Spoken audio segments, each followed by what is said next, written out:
வாங்கத்தே. மாடிப்படியில் ஏறி வந்தது இலைக்குது பூது பூதுண்டு. என்னமோ பலாயிரம் படி ஏறி வந்தது மாதிரி ஒரு 10 படி ஏறி வர முடியல. எப்படி இலைக்குது பாருங்க.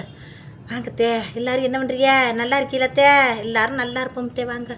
சர்மா மைண்டு வை சேனலுக்கு அம்புட்டு பற்றி வரவே இருக்கிறேன். இன்றைக்கி என்னத்தை பேசுகிறது தெரியல. என்னத்தை பேசுகிறதுன்னு தெரியாமல் கேமராவை ஆன் பண்ணிட்டேன். சரி விடுங்க, நம்ம வாட்டுக்கு ஆரம்பித்தோம்னா என்ன மாதிரி மூளையில் தோணுனதை அப்படி பேச வந்தேன். என்னத்தை பார்த்தீங்களா? வீடியோ கிளப்புறேன் பார்த்துட்டு எல்லாரும் சீமாப்பாவை பெருமையாக சொல்லியிருந்தீங்க. இங்கே வருங்க, ஒரு அக்காலாம் சொல்லியிருந்தாங்க, ஏக்கா நான் உங்களை விட சின்ன வயசு தான், இப்போத்தையும் கல்யாணம் முடிஞ்சிச்சு, நீங்கள் சாமி கும்பிட்றது இப்படி கும்பிட்றதோட நீங்கள் சந்தோஷமாக இருக்க பார்த்தா எனக்கு சந்தோஷமாக இருக்குது. எனக்கெல்லாம் அப்படித்தான் இருக்கணும்னு ஆசையாக இருக்குது.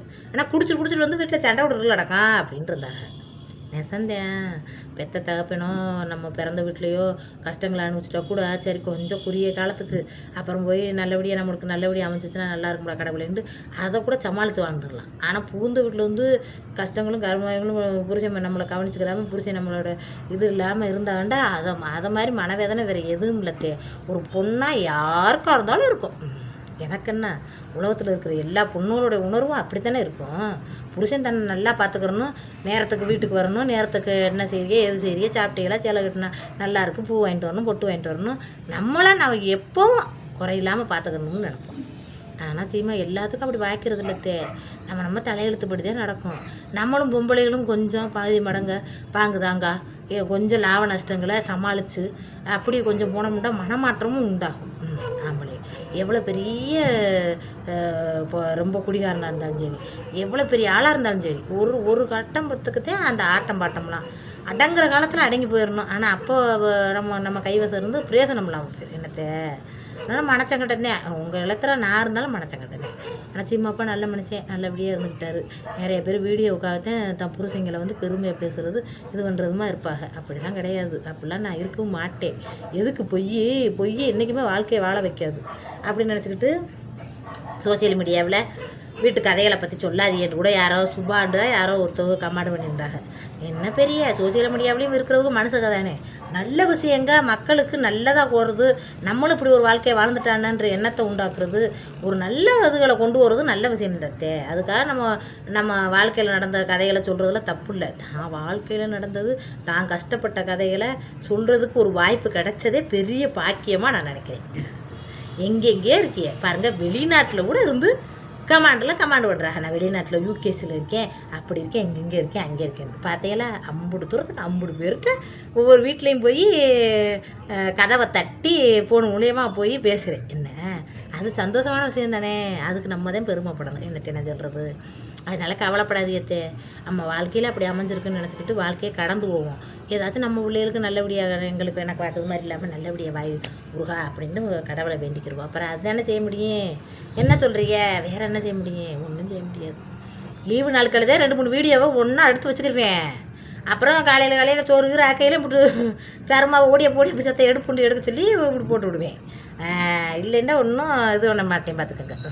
என்னத்தையோ எனக்கு தெரிஞ்சதை பேசுகிறேன். என்னத்தையோ நீங்களும் எனக்கு உங்களுக்கு தெரிஞ்சதை லைக்கை என்னத்தையோ போடுறீங்க. போதும் அப்படி போதும் குறுக்கெலாம் வலிக்குது தான். இது அதிரசத்துக்கு ஆர்டர் இருக்குது. அதிரசம் கூட போயிட்டோம். நைட்டு புறமா சொல்கிறது, நைட்டு புரிஞ்சுட்டு பகல் விடிஞ்சு 8 மணி ஆயிடுச்சு. ஏன்னா குடலை பெரட்டுது.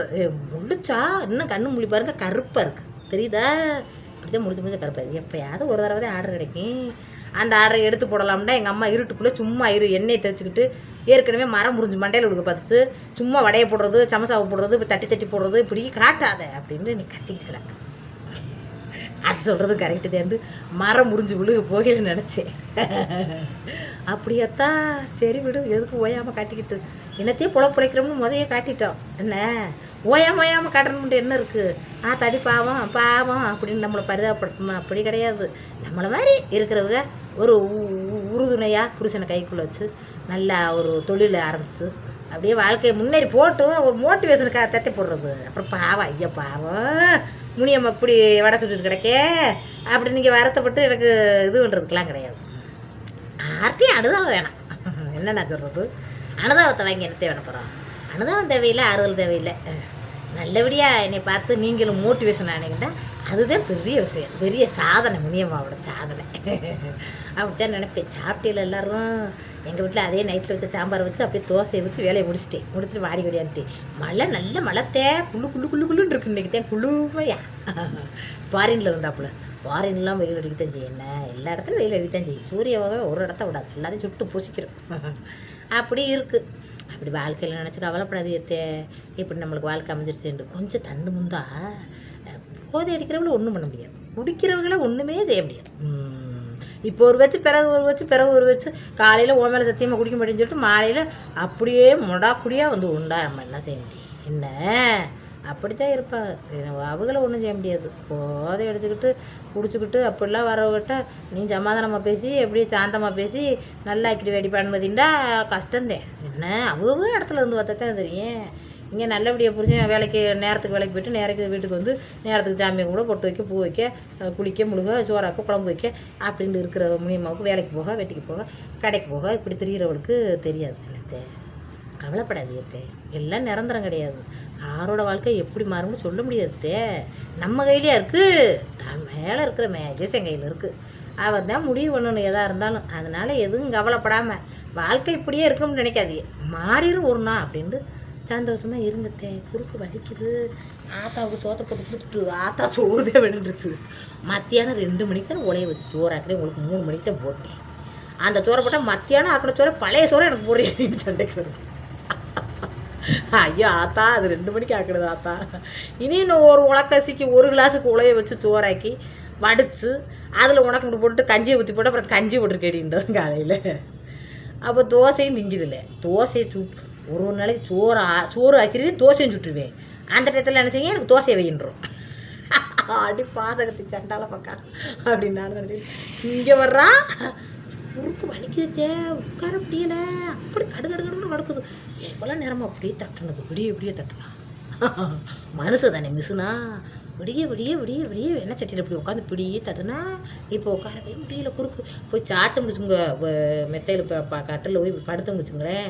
உருளை முடியல, பெறலை முடியல, பிடிச்சிக்கிறதுக்கு அந்த அளவுக்கு வலி இருக்குது. வந்தது அப்படியே படுத்து நான் மெத்த மயனை ஏறி மிதிப்புண்டேன் மொட்டை அப்படித்தான் கஷ்டப்பட்டு உழைக்கு. என்னோடய சந்தோஷத்துக்கு பின்னாடி உழைப்பு நிறைய இருக்குதே. நீங்கள் உங்கள்கிட்ட காட்டலை. பழைய விடியெல்லாம் போய் பாருங்களேன், காட்டியிருப்பேன். அதில் கொஞ்சம் பேர் தான் பார்த்தாங்க. அப்போ சரி பார்த்துட்டு போகிறாங்க. இப்போ ரொம்ப பேர் பார்க்குறாங்க. இடையில கொஞ்சம் போய்கிட்டு இருக்கல இது பண்ணிடுது, உடைச்சிடுது, கையில் இது எண்ணெய் விட்டுறது, அப்படி பல கோளாறு இருக்குதே. அதுக்கு தான் சரி போது உண்மையாக இருக்குமோ நம்மளுக்கு நம்ப தோணுது. இல்லாட்டா நான் நம்பவே மாட்டேன்.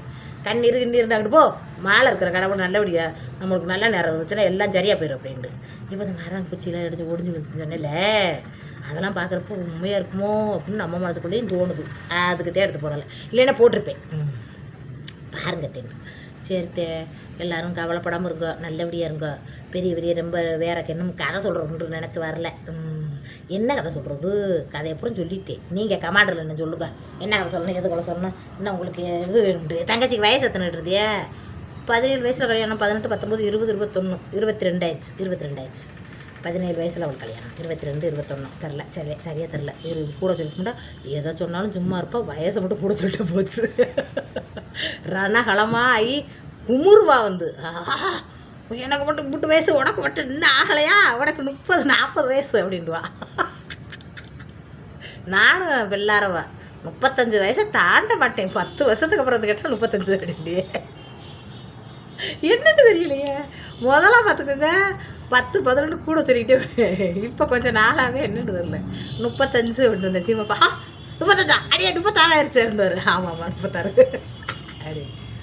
எப்படியா போங்க, வயசு எப்படி கூட்டிகிட்டே போகுது. அப்புறம் கிளவியாகத்தான் போகிறான், மண்டை நரைக்கத்தான் போகுது, உடம்பு மூஞ்சி சுருங்கத்தான் போகுது. எது எப்படி ஆனாலும் சரி, எங்கள் சிம்மா அப்பா மேலே இருக்கிற பாசம் மட்டும் என்றைக்கும் கிடையாது. அப்படியே இருக்குது. நீங்களும் அப்படி இருங்க. என்ன சந்தோஷமா? சரி நான் போட்டுமா. குறுக்கு வலிக்குது, உட்கார முடியல, இப்படியே முழுத்து வலிக்குது, அப்படி வலிக்குது. பக்கத்து மாடியிலேருந்து யாரும் பார்க்குறாங்களா, பயமாக வேறு இருக்கு. மட்டும் உட்காந்து வச்சுக்கிருக்கு. இந்த ஆள் வரக்கூடாது. சிம்மாப்பா துணைக்கி வர்றாருல, என்னையும் பேச சொல்லுவாங்க. போக நான் இருக்கிற டயர்டு இல்லைன்ட்டார். வேலைத்தே 50 பேர் வேலை உழைச்சி கிடக்கும்த்தே, குடும்பத்தோடு உழைச்சி கிடக்கும். லைக் பண்ணுறீங்களா? சரி லைக் பண்ணுங்கள். கைப்பு பட்டன் வர மாட்டேங்குது. தினமும் கைப்பு நீங்கள் அமுக்க முடியாது. நீ ஒரு தடவை கைப்பு கொடுத்துட்டீங்கன்னா அப்புறம் ஒரு வாரத்துக்கு நீங்கள் கொடுக்க முடியாது, வராது. கொடுக்காரவ கொடுக்கலாம் அப்படி இருக்கும். இந்த மாதிரி இருக்கும்னு சொன்னாங்க ஒரு அக்கா. சரிங்களா? சரி லைக் போடுங்கன்னு போதும். உட்காந்து பேச முடியல, என்னென்னு தெரியல. என்னப்பா இப்படி வலிக்குது.